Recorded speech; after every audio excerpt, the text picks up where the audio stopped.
Hey everybody, if you were to ask what is the most off-road capable vehicle on the market, well, the names of the two vehicles behind me would come up a lot. That right there is the 2020 Toyota 4Runner TRD Pro, and that's the 2020 Jeep Wrangler Rubicon, and of course, I want to compare them. So in this video, we're gonna crawl all over them, we'll compare all the specs, how the interiors are, and of course, I'll tell you which one is a better buy. So, let's do it. First of all, everybody, I'm gonna let you know, in this video, we're gonna go section by section, and I wanna start with engines, but before we get started, I wanna talk about the elephant in the room, the one discrepancy. There's the 4Runner, and here's the profile shot on the Wrangler. Yes, that is not an Unlimited, that's just a little shorty two-door Wrangler, and I know that's not a straight comparison to the 4Runner, but hey, Toyota doesn't build a two-door 4Runner. If they did, I would have got one. So this is all I could get from Jeep is the two-door, but we're still gonna do this comparison because a lot of the stuff is the same between this and the Unlimited, the four-door Jeep, and of course, we'll still tell you all the numbers for that four-door Jeep as well, so we'll make sure we keep it as fair as possible. Now let's talk about power plants, and over here in the 4Runner, just like the way you can't choose the body style, well, you can't choose the engine. You only get one engine, it's right here. That's a 4-liter V6, making 270 horsepower and 278 pound-feet of torque, hooked to a 5-speed automatic. Yes, the 4Runner is still hooked up to a 5-speed, and I do think that is showing its age. Now we look over here at the Wrangler. Now the Wrangler, you actually have some options, but in our case, we have the 3.6 liter Pentastar V6. Now this engine right here makes 285 horsepower and 260 pound-feet of torque. So the Wrangler makes more horsepower, but actually not quite as much torque as the Toyota does. Now, this engine though is hooked to an 8-speed automatic, so having all those extra ratios is of course going to help you put the power down. And now let's hear what they sound like. First the Jeep, okay?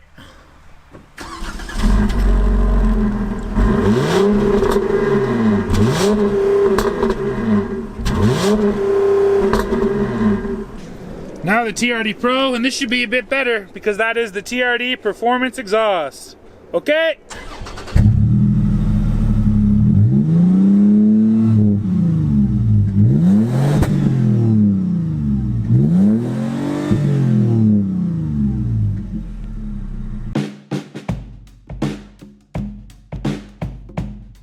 Let's go over all the 4x4 gear here in this Toyota. So first of all, down here on the right, you have an actual physical lever, just like in the Jeep, to change from high to low. So up here is 2-wheel drive, that's 4-wheel drive, and then you can go over. Right here, there's a neutral setting, and then all the way up, that is into 4 low. A nice, real physical handle there, always appreciate that. Now, most of the other 4x4 stuff here on the 4Runner is all up here above your head. So the knob you see there on the left, that is for the crawl control system. Now the 4Runner has to be in low for it to use the crawl control. The knob there on the right is for the multi-terrain select. So you can go ahead and turn that on, and then you can go through 4 different drive modes here in the 4Runner, and it is definitely nice to have those drive modes. They will tailor your throttle response and your traction control system and everything else on this 4Runner to make sure you're ready for that specific scenario. Then finally, of course, you have traction control, you have Toyota's A-Track setup, and then you have a rear locker. Here in the 4Runner, we only have a rear locker. We do not have a front locker like over there in the Rubicon. Looking at 4x4 gear here in the Wrangler, it all lives right down here by my right knee. So first of all, you have the handle right here to go from 2 high into 4 high. And then of course, just like the Toyota, you can put it in neutral if you want to flat toe this thing, but then all the way down, you go into 4 low. That's a nice physical handle. I do have to say, this might be a funny thing to compare, but I do think the 4Runner's handle actually feels nicer. It has a nicer, kind of clunk when you put it down into 4-wheel drive. If that's important to you, go 4Runner. Now, the other 4-wheel drive stuff is all right back here. I love that Jeep kind of highlights it in red there. So this right here is for your lockers. Of course, you can lock just the rear, or you can lock the front and the rear. Nice that they give you those options. There's only one issue I do have with the Jeep lockers, and that is, if you hit this lock, right there you'll see, you cannot lock your axles in the Wrangler in high range. Now, I kind of agree with the front axle for that, but the rear, you should be able to lock the rear in high, and I know that's changing on the Gladiator. Maybe it'll change on the Wrangler as well. Now this button, of course, will take both your diff locks off at the same time. That button right there is, of course, for the disconnectable sway bars. So once you're in four-wheel drive, you hit that button and the sway bar up front will disconnect and give you much more articulation to make sure you're going to keep all your wheels firmly planted on the ground. Now besides that, up here underneath the infotainment, we do have hill descent control right there. And then over here on the left, you can turn off the auto stop start and you can do the traction control. And that's about it for four-wheel drive equipment here on this Wrangler. So what are we missing? Well, we're missing the drive modes of the Toyota. We don't have anything like that here. And we also don't have anything like crawl control. So in terms of the actual off-road ECU, the brains, Toyota has a couple more systems which are working in your favor. However, this Jeep has maybe the more important off-road bits with that front locker and the disconnectable sway bar. Another distinct difference in 4x4 gear and the way these vehicles will go all off-road is right there.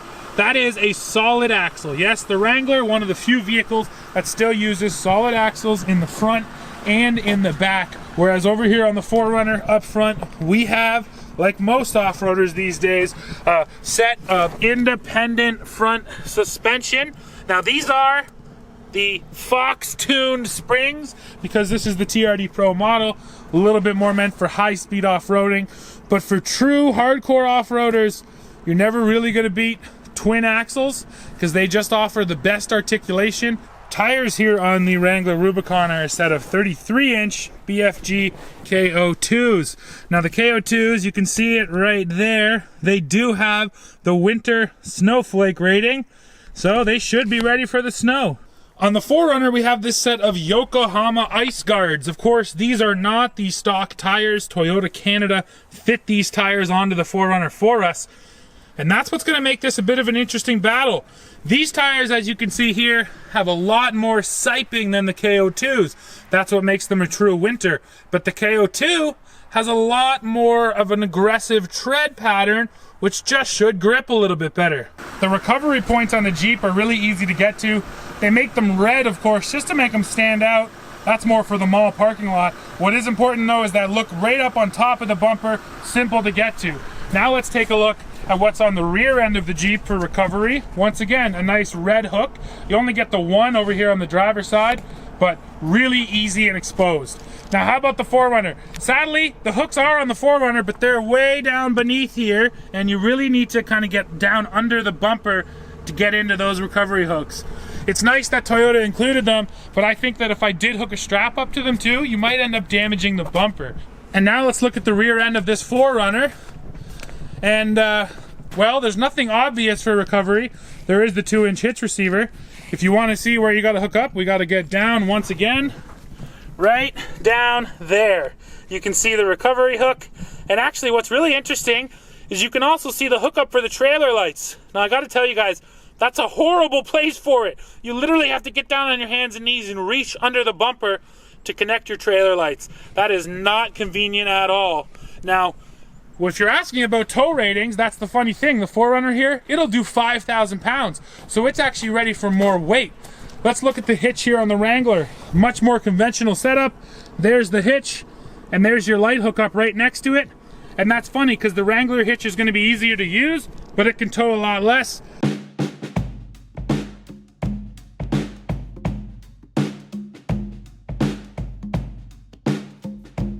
Let's go over the dimensions. So first of all, we're talking wheelbase. Here on this little two-door, the wheelbase on this thing is 96.8 inches. If you did go for a four-door, that wheelbase stretches out to 118.4. Now on the flip side, over here on the 4Runner, of course, you only get one wheelbase option. That's 109.8 inches. So the 4Runner wheelbase actually splits the 2-door and the 4-door Wrangler pretty much right down the middle. Now we need to talk about clearance. So ground clearance here on this Wrangler, 10.8 inches. Some of the best ground clearance you can get out of any vehicle on the market. And one of the things I do like is Jeep puts on these rock rails on the Rubicon. They're nice and flush, they don't get in the way, and they really do offer protection. Whereas over here on the TRD Pro, you get a set of running boards, these plastic kind of cheap looking running boards. I'm really not a big fan of those things, and just one more thing to get ripped off when you head off-road. Now when we're talking clearance here on the 4Runner, this thing offers 9.6 inches of ground clearance, a respectable amount, but not as much as the Jeep. Now what about the angles? Well, approach angle here on the 4Runner comes in at 33 degrees, departure 26 degrees. So some pretty short overhangs here, but let me tell you, the overhangs on the Jeep are even shorter. If you want to talk about the approach angle here on the Jeep, this is 44 degrees. If you go for the 4-door, that comes down to 43.9, but that's a negligible difference. And one of the huge advantages here on the Wrangler, see those ends of the bumpers right there? That entire thing pops off to leave you an entirely unimpeded way for that front wheel. That's a really neat feature, and having less in front of your wheel is always good. But I digress, more about the angles. So 44-degree approach. When you're talking about the departure, of course, this is also a really short little overhang. This comes in at 37 degrees. That's on over 10 degrees better than the 4Runner. So really on the rear end, you notice the short overhang. And then the breakover angle, that's gonna depend on your wheelbase. On this little shorty, the breakover is 27.8, really impressive. On the 4-door model, the breakover is 22.6 degrees. And keep in mind, the 4-door has a slightly longer wheelbase than the 4Runner. Toyota doesn't publish breakover, but it's probably gonna be a little bit better than that 4-door Jeep. Well, now you gotta know, what are the weights? Well, on this 2-door Wrangler right here, you are looking at a curb weight of 4,193 pounds, whereas if you went for a 4-door, you're looking at 4,449 pounds. And that actually means that the 4Runner back there, which weighs in at 4,750, is heavier than both the 2-door and the 4-door Wrangler by a few hundred pounds. So even if you did go for the big Wrangler, the 4Runner is still gonna be the heavier SUV. Looking at the interior, there's not a ton of style going on here in the 4Runner. It's pretty much just black on black everywhere. You do get the TRD Pro shift knob, and then you get TRD stitching in the headrest. And besides that, nothing else special, but they have updated the center stack and infotainment system. It looks better than it ever has before, and I have nothing wrong with this interior. The ergonomics work well. I wish there was another USB port up front. You only get the one USB down there next to the 12 volt, but besides that, like I said, I have no other real issues with this interior. It works well. Talking about infotainment, Uconnect is amazing, yes, but this Toyota system is actually updated for 2020, and it is definitely better than ever, better than the old system. It responds much quicker when you want to change things. If I go up and put on the satellite radio, we can see just how fast these stations actually scroll. Look at that. Now, the last Toyota system was not like this at all. These stations would take forever to scroll through, and when you stop, boom, it finds your station and locks it in. So I really do appreciate how much quicker this system is. Plus, it's ready to accept all kinds of different apps using the Entune app suite. We don't have it enabled here, but there's lots of different functionality in this Toyota setup, including Apple CarPlay and Android Auto. We finally get that from Toyota, and we definitely appreciate that. So thanks, Toyota, for finally updating your infotainment and making it better. Another unique feature you can't forget about here on the Toyota is this switch right here. What is it controlling? Well, here, I'll shoot up in the mirror there, and hopefully you can see it in the back. Yes, that rear glass entirely slides down, just like in the Sequoia TRD Pro. Here in the 4Runner, you can drop the glass, and there are buttons on the exterior of the vehicle to control that. There's buttons here on the gate. You hold that down button, and there's the glass. And that allows you to reach in and grab whatever you need. Maybe it's your kid's sled, like I have in the back of my 4Runner here, and then when you're done grabbing whatever you need, you just hold the up button and she closes back up. And then of course, if you really needed to open the whole hatch, well, the hatch opens up and reveals all that storage for all my junk. From a styling and aesthetic perspective, this Wrangler Rubicon totally wins the interior battle. This is a really nice looking interior. All the red accents really set off this Rubicon model. You get them down there on your shift knob and the center stack, red stitching on the steering wheel. Then you get the nice Rubicon stitching right into the seats there. Let me also show you how you crawl into the back of this Wrangler. So up here on the shoulder of the chair, you can lean it forward. Down below there is this strap. You pull on that and the seat slides all the way forward, leaving you with, well, still a really tight spot to squeeze through into that back seat. Now, like I mentioned, on paper, this actually does offer a little bit more leg room than the 4Runner, but of course, not having a second door to climb back and access it makes that back seat a pretty tight place to be. But besides that, in terms of quality and in terms of aesthetics, this Jeep definitely wins. And the infotainment system here, guys, is really, really good. This is still Uconnect. It's been around for a long, long time in FCA vehicles. They keep on updating it, but it's always been great. It responds super quickly. One of the things I always judge on is how quickly satellite radio stations can scroll and load. So now let's look at pricing and features. First, we'll start with the 4Runner. So I'll put the build sheet up on screen. So this thing comes in army green, and here's all the different features. Yes, you do get that 5-speed automatic. One of the things I really like about these Toyotas is you now get Toyota Safety Sense as standard equipment. That's giving you the pre-collision system, the adaptive cruise control, which is awesome, and the lane departure alert. Toyota's included that as standard on lots of vehicles now, which is great. Now, guys, I want to show you this before you see the price. TRD Pro Package in Canada, a reminder, these are all Canadian prices. TRD Pro Package, $14,000. And then finally, the total, $64,666 on this Toyota 4Runner TRD Pro here in Canada. Now, guys, let's look at the Jeep build sheet. It's right here. And let me tell you that Wranglers are pretty expensive. So here's our Rubicon, starts at $48,845. Let's keep in mind that this is only a 2-door and not a 4-door. And the color, guys, Bikini Pearl. Absolutely love the color and love the name. Here's the rest of the features. You see the safety group on this thing is worth $1,450. That's built into the Toyota. So the Jeep does have adaptive cruise, but you're paying for it. There's one of the advantages of going for the 4Runner for sure. A couple more options, and that brings us to a total of $65,625. So this Jeep is actually about $1,000 more than the Toyota is, and you're getting 2 less doors in just a much smaller vehicle. So if we're talking about Canadian prices on these two, they are very much similar. But again, this is 2-door versus 4-door. So in that vein, this 4Runner is actually a deal.